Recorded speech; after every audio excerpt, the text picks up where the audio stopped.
this is Jill Ciminillo with Pickup Truck Plus SUV Talk, and today I am driving the 2023 Nissan Ariya, and this is all new for this model year, and it's a new EV from Nissan.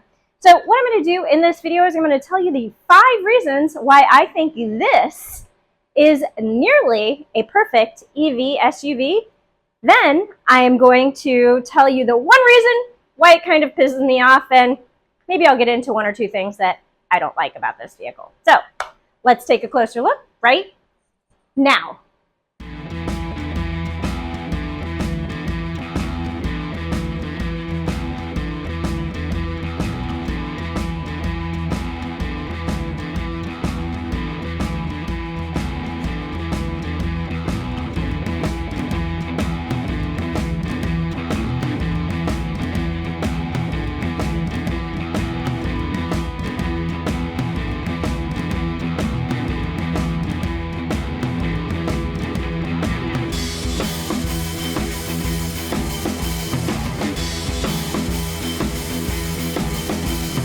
All right, since we're in my garage and I have it hooked up to my wall charger, 110 volt jack, I'm going to start with thing number 1 being the range. So this is a Platinum Plus model with all-wheel drive, and it has between 263 and 273 miles of range. At least that's what I experienced. I think they're officially saying it's like 267 miles of range. But when I was 100%, I got between 263 and 273. And I'm going to tell you that's actual range. Now, to be fair, we are dealing with like 77 to 85 degree temperatures. It's summer in the Midwest. And I was driving highway speeds, about 70 miles per hour most of the way, but there were some surface streets on either end of the drive. I drove 196 miles and I used 190 miles of range, and I thought that was super impressive. And that was on my way out. On my way back, I drove a little bit faster and probably used about 200 miles of range, but I'm still going to tell you that this is impressive, not only in the amount of range that you get, but how accurate the range reader is on the display. Those are 2 very, very, very important things when you're talking about an EV. And I was impressed. So for me, I drive back and forth to Indianapolis pretty much every other weekend to go see my parents. And that's 196 miles. So Chicago to Indianapolis, 196 miles. There is 1 charging station on that route. And it is in Lafayette, Indiana at the back of a Walmart, which is happy fun times if you have to stop there for an hour to charge, which, by the way, I've done, and it kind of sucks. So here's the thing. I didn't have to stop. And that to me means like you can take this longer, further, and not have to get anxious about range anxiety, especially with that trip computer telling you the range that you are going to get. So this is, for me, the biggest reason why the Nissan Ariya is going to be a nearly perfect EV. Almost 300 miles of range, and there are some models without all-wheel drive that do give you 300 miles of range. So nearly 300 miles of range and an accurate gauge reader, at least in the summer. Maybe Nissan will give me this vehicle in the winter and we can do a second video.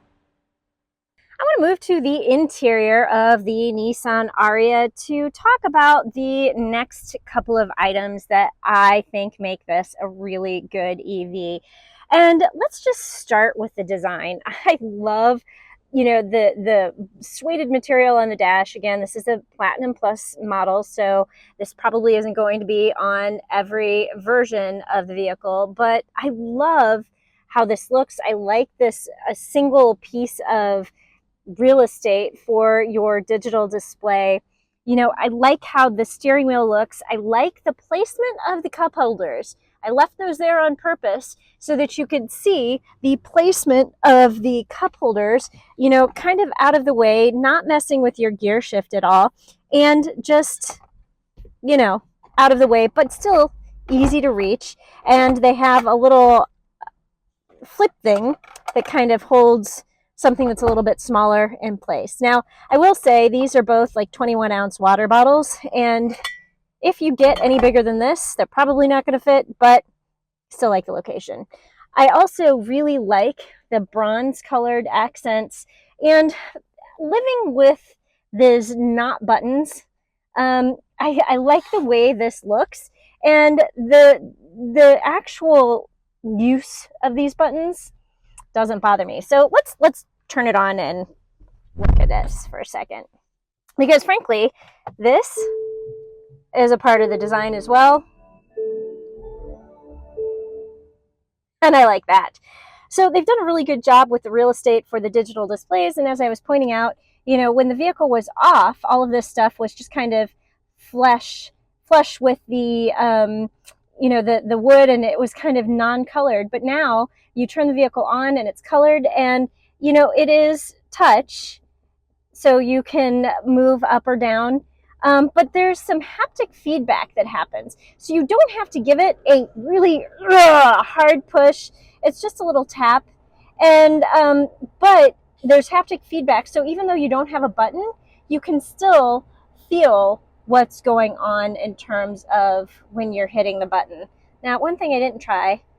Okay, yeah, you can just put your finger there and it'll put it up or put it down. So I like that as well. All right, also with the design, this console is movable. Okay, we're gonna turn that air down so you can hear me. You have, this moves, so it's as far forward as it can go, but then this also moves back. And I like the fact that you have real estate on the floor to be able to store stuff. You know, you have another little space right here if you wanted to put your phone, and then you have some charge ports, as well as something that you could put in like a converter jack here. So I think they've done a nice job with the design, with the, you know, accessibility to things, the comfort of the seats, you know, just the overall look and feel of things. I'll also point out, you know, this open close right here is for your little, I wouldn't call it a glove box, but a little box here, storage box. And it's not one touch, so you don't just press it and it'll open and press it and it'll close. Like, that's just a press. You actually have to press and hold. And the design feeds into, I think, the technology conversation, because, yeah, I mean, while this is really well designed, you also have the tech piece for the real estate of the digital display behind the wheel, the, you know, wireless Apple CarPlay and Android Auto, and then your wireless charging. So more on that later. But I really like the large screen. I like the ease and accessibility of your Apple CarPlay, and I'm really fond of the menu items over here that are static. So I'm in Apple CarPlay right now, but if I want to look at the native navigation or go to the home button, it's really easy for me to get back and forth to all of these things just by going to this static menu here. And, you know, you can control your climate through this screen as well as through these buttons here. And I really, I don't know, I like that. As far as systems go, so I'm not usually a huge fan of having all of your controls in the screen, but I think Nissan has done a really good job of not making this suck. So you have nice big things here. So if you wanted to go into this, like, you can put your finger on this and slide fairly easily. You know, my little fingers, your bigger fingers, you know, it's fairly easy to do this. And then, you know, from the heated steering wheel, again, that's a big thing. So like, if you look at Chrysler vehicles, very often they'll have these little bitty buttons that hit those things. And yeah, that's harder for somebody who has big fat fingers. So I do like the fact that you, even though this is digital and it's in the screen, it's pretty easy, and you get there from one touch. So, and the system itself works pretty fast. So I don't know. So I like the tech there. You know, I like the fact that you do have some configurability through the screen here. So you hit these buttons on the steering wheel, and you can kind of scroll through some different options for what you are looking at in terms of your gauge display. I don't know if you can configure, like a lot of Nissans allow you to configure the screen. So personal display, head up to, oh yeah, and there is a head up display, which I like that as well. So sometimes it'll let you customize, let's see, what does this do? Customize the display a little bit in terms of what you're seeing, the welcome effect, you can turn it on and off. But I don't know if you can really, because like some of the Nissans like allow you to change the way the gauges look. But at any rate, you can customize this a little bit, what you're seeing, and you can play around with this. So I like it. I like the fact that, I don't know if you saw, there was like one option that had the map in the middle. So I like that as well. And I don't know. Technology, I think that Nissan has nailed it with this. I think it looks really good. I think it works really well. And I think, yeah, that makes this a really good EV. And we've talked about this a little bit with the range, but the other part of the fact that the technology is going to be the fact that you've got, your kilowatts, your miles per kilowatt hour here tells you your fuel efficiency, but it is an accurate gauge of your range, and I think that speaks a lot to the excellent technology that you see on this vehicle. And granted, summer weather, that is accurate. I've driven a lot of EVs at this point, and I found that no matter what the weather is, not all of them are terribly accurate. All right, in terms of things that I like on the Ariya, we have talked about range, and we've talked about the interior design, and we have talked about the technology. Let's get on the road and talk about a couple of other things.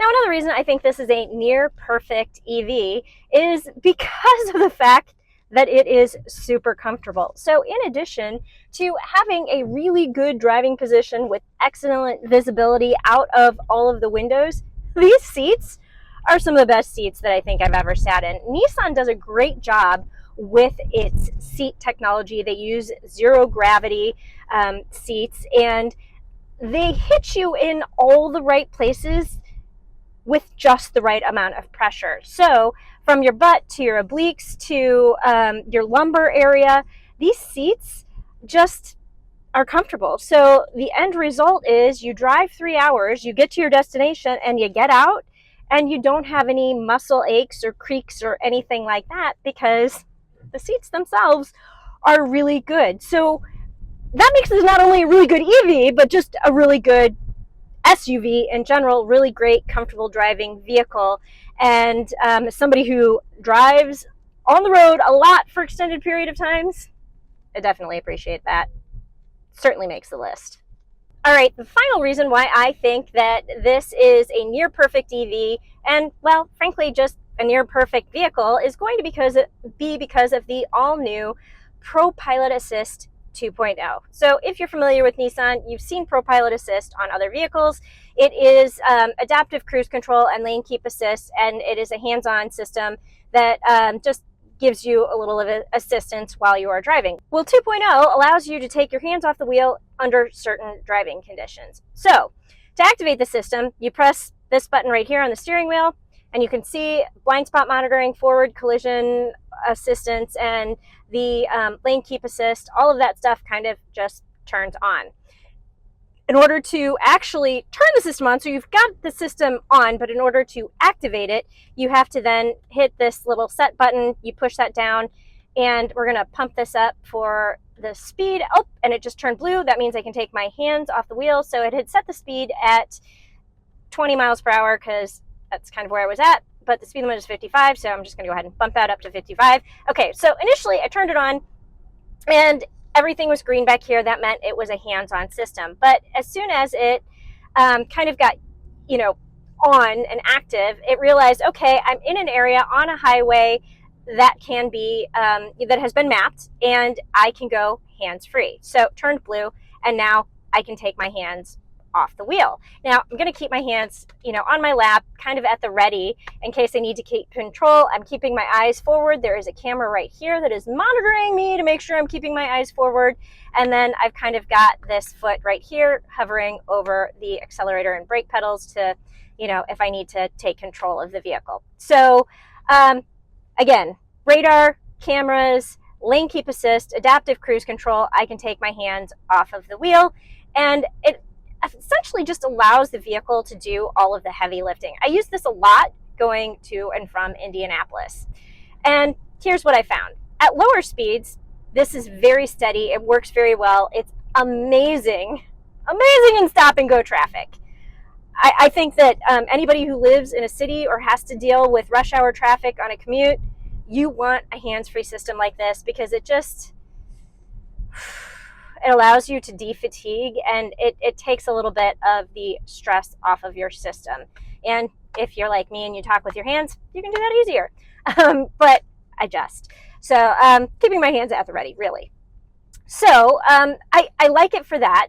And it does really well in this stop and go situation. The one thing I did find is once the speeds get over about 55, 60 miles an hour, the steering wheel, so you can see that it's doing these little micro corrections. And the steering wheel consistently does that even as the speed goes up. And what that does is it kind of bobbles you a little bit inside the lane lines. And that over time, I thought was a little bit annoying. But again, still de-fatiguing, and it didn't annoy me enough to turn it off, I'll be honest with you. 3 hours through cornfields is a really long time. So definitely very helpful there, but it's just one of those things you definitely have to be alert and you have to be ready.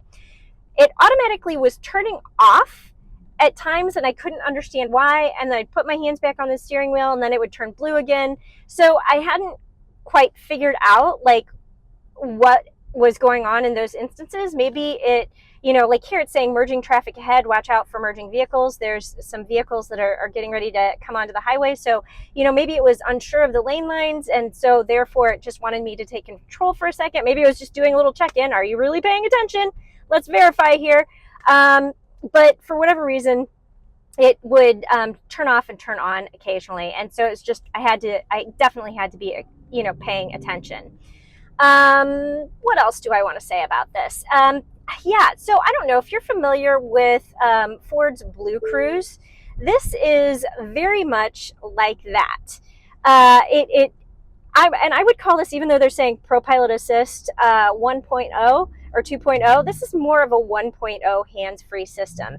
It is not as good as General Motors Super Cruise, which is much more steadying, and to me it just feels like a 2.0 system. So it works really well. I would say this is good but not great. And as you can see, it's turned green again, so I don't know if it was because of the vehicle that cut me off. I don't know if it was unsure of the lane lines. I don't know if it was because maybe the map isn't mapped here. But for whatever reason, hands back on the wheel. And you just have to be alert to the changing conditions. Again, totally get it. But just, again, not as robust of a system as you will see in the General Motors products. Much more like the Ford Blue Cruise system, which is, again, just kind of a basic system. So it works. I like it a lot in stop and go traffic. But it doesn't do as well, I think, in the faster traffic because of the wheel corrections. It also doesn't do well when it knows that there's construction, and it doesn't do well in rain. So as soon as it starts raining, the system will shut off as well. So yeah, I like it. I don't love it. One other thing to point out, and it's not blue at the moment, so it won't do it, but this has what they call lane change assist. And what the lane change assist is like if you're driving hands-free and you want to change lanes, it'll actually recommend you should change lanes. So you turn on your blinker, and then you have to put your hands on the wheel, and it will help you change lanes with your hands on the wheel, and then it'll turn your blinker off. So again, not as robust of a system as General Motors Super Cruise, which will change lanes automatically for you while you're driving hands-free. Still making this one of the better EVs and one of the better vehicles currently out there. All right, I've already talked about the 5 big reasons why this is a great EV, and yeah, I'm just going to kind of add one more thing. before I get into what pisses me off. And that is the fact that this has 389 horsepower. So this is the Platinum Plus version, you know, top tier trim, biggest battery pack at 87 kilowatt hours. And this is a really fun and peppy vehicle. Now, granted, I've driven with it in economy mode most of the way because driving to and from Indianapolis, but this has really nice off-the-line starts, and that makes this really, really a great EV. Unlike the Volkswagen ID.4, I've got a comparison video of these two vehicles. Be sure to check that out. But I like it. I like how it drives. I really, other than the whole charging thing and the no one pedal driving thing, I really like everything about this vehicle. Nissan has nailed it, completely nailed it, and that's what brings me to what pisses me off about the Nissan Ariya.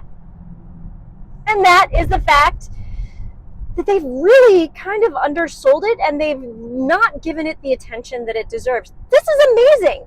This is one of the best EVs I've ever driven. Yeah, I'm going to say it. And nobody knows about it. Nobody's going to buy it. Nobody knows about it because Nissan has kind of put it out there and just kind of, I don't know, they haven't given it the attention that I think it needs. They launched it in the middle of the night to coincide with Japan time. The article that I wrote at the time of the launch was that this was revealed without fanfare, and I feel like there is still no fanfare here, and there should be. This is a big effing deal. I almost said it. I'm not going to say it out loud, but I almost said the F word. This is a big deal. It's a BFD, and it's not getting the attention it needs and deserves, and that pisses me off. I really wish I'd had time to drive this a lot sooner, because I would have been beating the drums for this car because it is amazing. And it just pisses me off that it's not getting the attention it deserves. So that is what makes me angry about this vehicle. And it's just the fact, frankly, that I don't think Nissan is doing its job. Yeah, I said it. Nissan is not doing its job. This is amazing. More people need to know about this, more people need to drive it, and more people need to understand how amazing it is. Because it's amazing. Yeah. So really, that is about all I have for you on the 2023 Nissan Ariya. It is amazing. You should look at it if you're interested in an EV. And yeah, that's about all I want to say about that. Check us out on the web for more information about pretty much everything, including this vehicle. So pickuptrucktalk.com, and I will see you down the road.